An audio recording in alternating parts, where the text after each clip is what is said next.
Evangelho de Marcos, capítulo 4, versos de 35 a 41, nós vamos ler sobre uma passagem bastante conhecida de Jesus.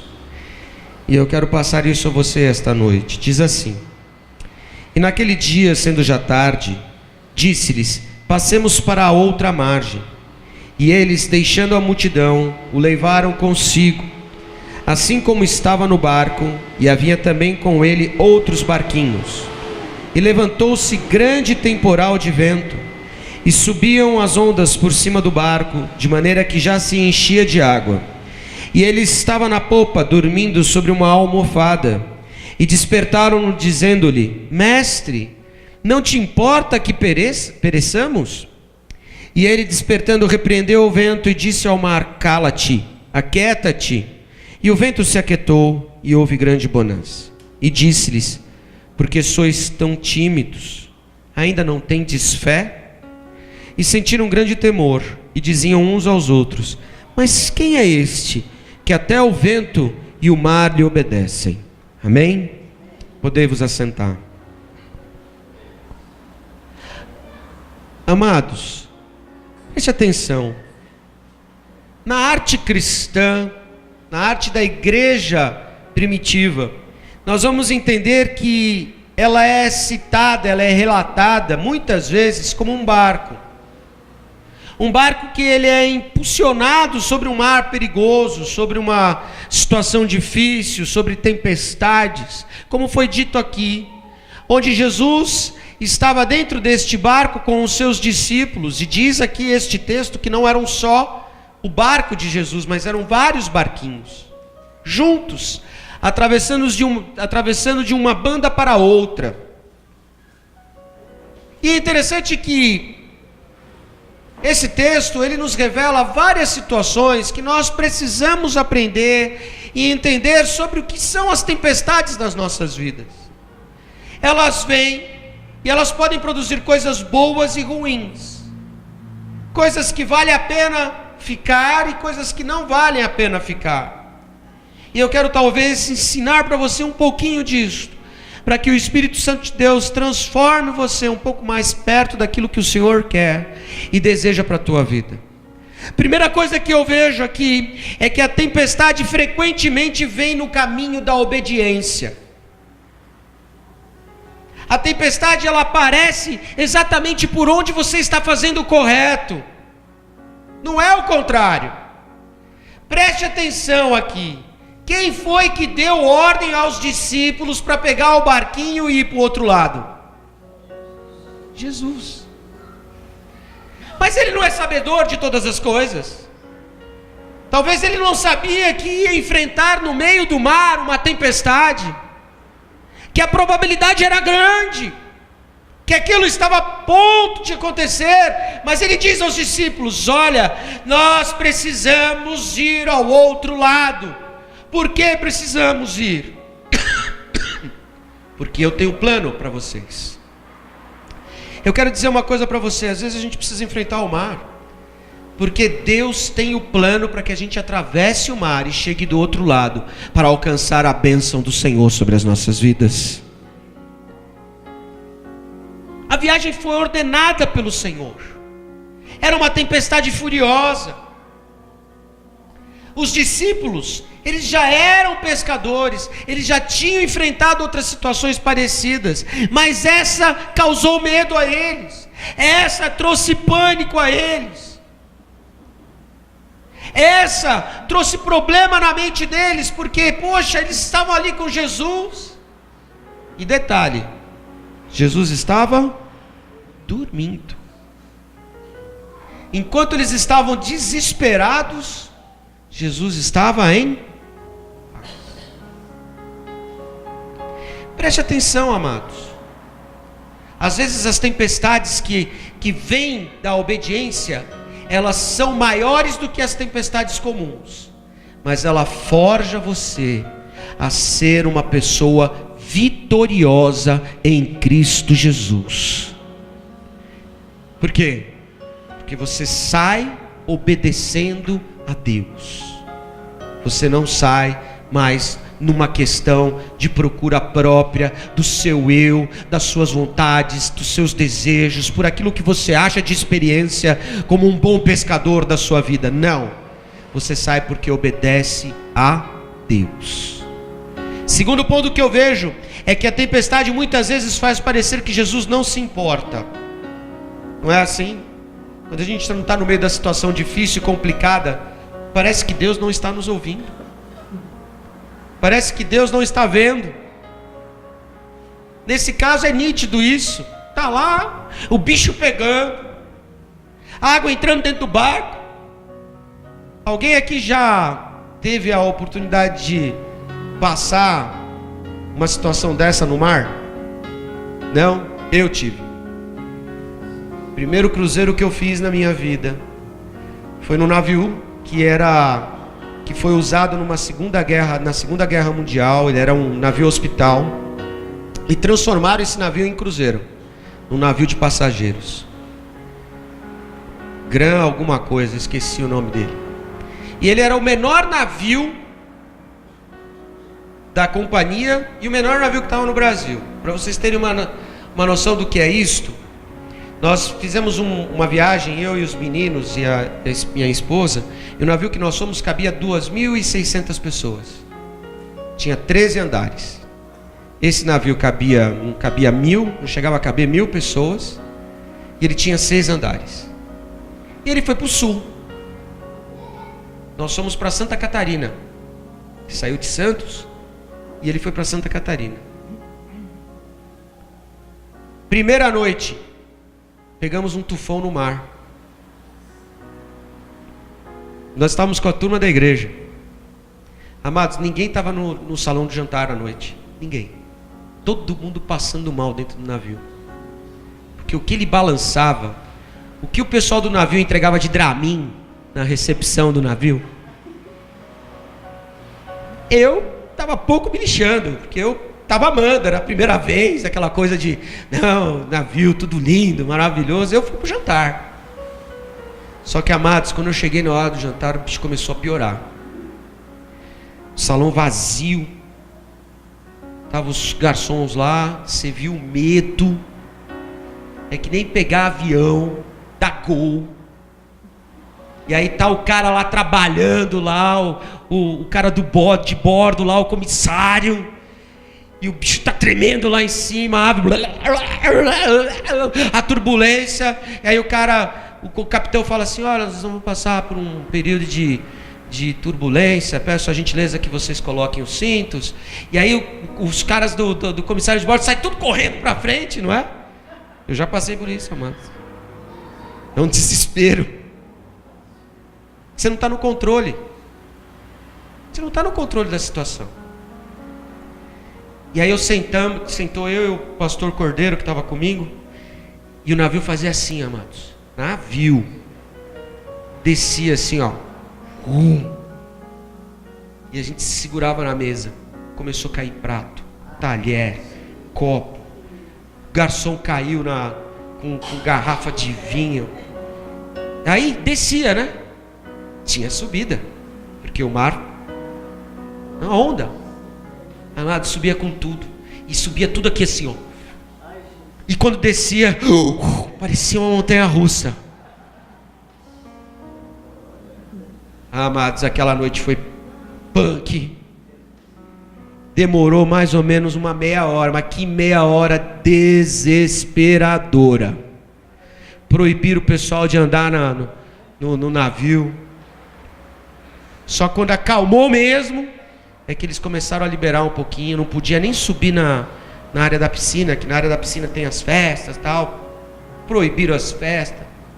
Amado, as tempestades às vezes que vêm, elas podem parecer muito grandes. Mas preste atenção numa coisa: você pode estar no pânico, mas o Senhor Jesus nunca estará em pânico, porque Ele está em paz. Ele sabe aonde nós vamos chegar. E Ele sabe aonde você vai chegar com Ele. Se é plano dEle, fica tranquilo, o Senhor será contigo. Amém? Ele acalmou a tempestade. Terceira coisa que eu vejo, que a tempestade revela o inimigo real da nossa vida. E sabe o que é o inimigo real da nossa vida? O medo, a falta de fé. E aí é interessante que eu separei algumas coisas aqui sobre medo, inclusive o Sérgio estava falando lá sobre medo, ele não sabia que eu já tinha preparado isso daqui, e eu separei alguns tipos de fobia. Existem 496 fobias. Tem até fobia do Fred Krueger, viu, Nenê? Ablutofobia, medo de tomar banho. Tem gente que tem medo de tomar banho, não é meu caso. Se eu puder, eu tomo banho o dia inteiro, tanto que é gostoso. Acluofobia, medo ou horror exagerado à escuridão. Quem tem medo da escuridão? Hã? Não tem, amados? Vou dizer uma coisa para vocês. Eu também não tinha. E aí eu fui fazer fiz durante 4 anos visita nas cavernas do Petar. Aí numa delas, a gente andou 1 quilômetro dentro dela. E o guia fez a gente apagar a luzinha. Num salão que tinha 30 metros de altura. Você não ouvia nada. Você não ouvia ninguém. Eu não conseguia ver aqui assim, ó. Eu punha minha mão aqui, eu não via. Aquele dia eu tive medo de escuro. Eu falei, Deus, dá uma energizada nessas pilhas para que não falte luz. Que se para voltar elas acabarem, a gente não tinha como voltar. De tão escuro que era. Tem gente que tem medo de escuro. Aí eu vi aqui brontofobia, medo de trovões e relâmpagos. Cachorro tem esse tipo de medo, né? Não é? Aikmofobia, medo de agulhas de injeção. Tem muito homem que é assim, né? Medroso, né? Dendrofobia, medo de árvores. Eu não sabia dessa. Escopofobia, medo de estar sendo olhado. Eu acho que todo crente devia ser assim. Ter essa fobia aqui. Que aí não picaria. Não é? Falacrofobia. Esse é boa. Medo de se tornar careca. Gnosiofobia, medo do conhecimento. Olha.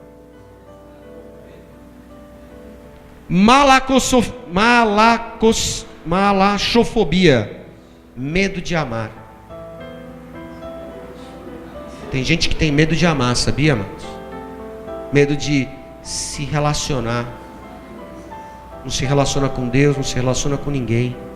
É uma pessoa fria. Teofobia, essa é fácil. Medo de Deus. Tonitrofobia, medo do trovão. Uiofobia, medo dos próprios filhos. Muita gente adquire esse medo na hora do parto, né?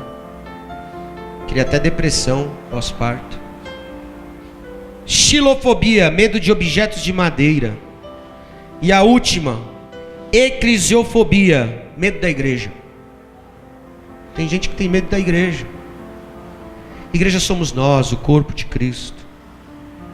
A tempestade revela o nosso verdadeiro inimigo, amados. A tempestade trava você. A tempestade faz com que você não olhe para frente, que você quer voltar, ficar em segurança. Mas às vezes a segurança não é a segurança que Deus quer para você, não, amados. Não é aquilo, não. Deus não quer que você fique parado. Deus quer que você caminhe em direção a Ele. Deus quer que você largue de uma vez por todas as coisas que atravancam a sua vida. E eu profetizo, amado, que todo medo que está atrapalhando, atravancando a sua vida, caia por terra agora no nome de Jesus Cristo. E que Deus encha você de coragem, que você passe por essa tempestade. Afinal de contas, a Bíblia diz claramente que Deus não gosta de covardes. Fala para a pessoa do seu lado assim: não seja covarde, amado. Amém. Não sou. Quarta coisa que eu acho que é interessante nesse texto: a tempestade nos leva a Jesus.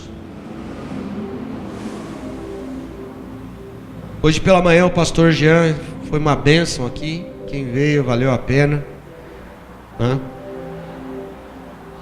Muitas vezes a gente tem esse receio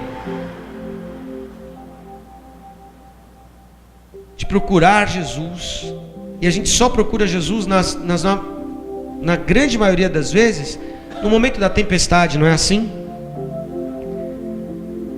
E aí a gente quer sempre agir pela nossa experiência, pela nossa vontade. Amado, a gente tem nossas experiências. Eu fico imaginando o Josair com a experiência dele toda de vida. Quantos anos você tem, Jô? 79 anos. Deve ter experiência, hein? Não é? Viu muita coisa, não? 80 anos de vida, viu coisa pra caramba. Não? Viu a Copa de 58, viu a Copa de 62, viu a Copa de 66, 70, 74, 78, 82. Qual que você mais gostou? 70. Pelé, Tostão, Rivelino, Jairzinho, Carlos Alberto, Félix no gol, que era dúvida na época, goleiro do Cruzeiro, né? Não, Garrincha não estava em 70. Não. Tinha Paulo César Caju na reserva. Quanta experiência que ele teve na vida. Será que essa experiência não é válida para enfrentar a vida? É, mas amado, custa você chegar diante de Deus no meio da tempestade e falar assim: Deus, me ajuda a passar por ela. Mesmo com toda a experiência do mundo que você possa ter, amado, no meio da maior tempestade da sua vida, você não tem controle sobre ela. É água, é trovão, é relâmpago, é raio. Peça para Jesus que Ele acalma o barco onde você está, para você passar pela tempestade. Às vezes a gente é teimoso demais. Fala para a pessoa do seu lado assim: para de ser teimoso. Você conhece alguém teimoso?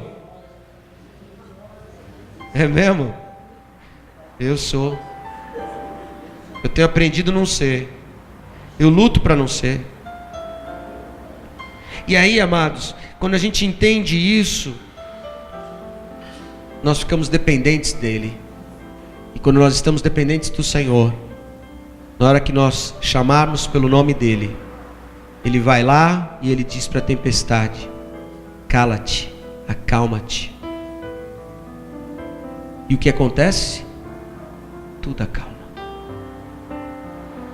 É isso que nós precisamos entender, que quando nós estamos no meio da tempestade, Jesus se revela às nossas vidas com algo novo que a gente nunca passou. Porque a tempestade difícil, essa tempestade complicada, essa tempestade que é dura, que é furiosa, que nós nunca passamos, porque, amados, posso falar uma coisa para você? Quando ela vem, quando você está no caminho da obediência, quando você está provocando a glória de Deus na sua vida, provocando a bênção de Deus na sua vida, você acha que o inimigo vai ficar numa boa, vai ficar tranquilo, vai falar assim: não, vou deixar ele ganhar essa parada? Não! Vai lutar contra você. E as armas dele podem ser diferentes todos os dias. E a gente pode enfrentar uma situação nova, mas eu quero dizer para você que não importa quanto novo possa existir, qual o tipo de diferença de tempestade que você ainda não enfrentou, mas se você estiver no barco com Jesus, pode ter certeza, Ele acalma a tempestade, Ele acalma o trovão, Ele acalma o relâmpago, Ele acalma o raio, e você passa para o outro lado, e você completa o plano de Deus na sua vida. Hoje o Brasil está passando por uma grande tempestade. Eu não sei até que hora vai ser essa tempestade, mas eu sei que a minha vida e a sua vida está com Jesus, e que a gente coloca tudo nas mãos dele. Agostinho, o Santo Agostinho, que a Igreja Católica tanto venera, mas foi um homem muito inteligente. Ele disse o seguinte: teme a Deus, e você não precisa temer mais nada. Entendeu o que ele quis dizer? A Bíblia diz que o temor a Deus é o princípio da sabedoria. O que é sabedoria? Eu já ensinei isso aqui para você. Sabedoria é evitar errar. Você olha para o erro dos outros e fala: esse erro, eu já vi que ele errou, eu não vou fazer. Eu não preciso passar por esse erro. O inteligente tem que passar pelo erro. Continua insistindo, erra, quebra a cara, vai lá, pede perdão, se acerta, conserta, passa de novo por outro erro. Esse é inteligente. O sábio olha e não passa, evita. O temor a Deus é o princípio da sabedoria na nossa vida. E é isso que Agostinho quer dizer.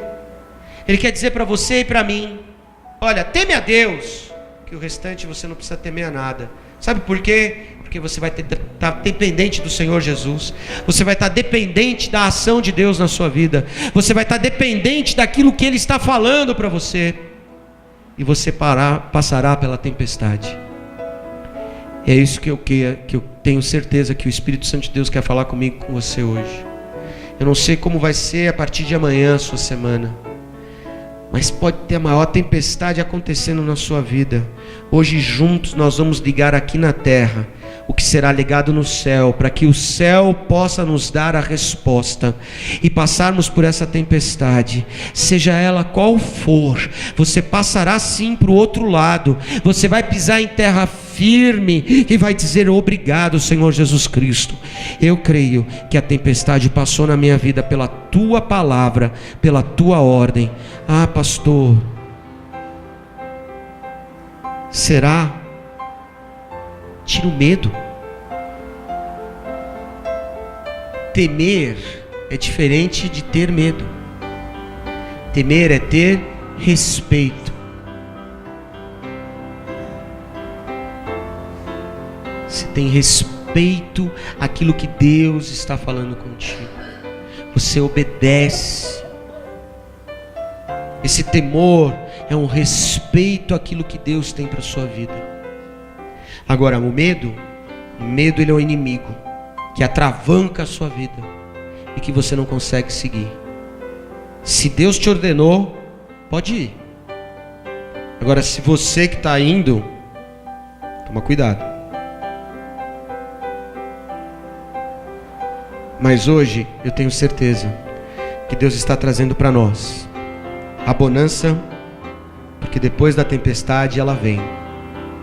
Não é assim? Não é assim que diz o ditado? Depois da tempestade vem a bonança. É bíblico, está aqui, amados. Depois da tempestade vem a bonança. E a bonança está sobre a tua vida hoje.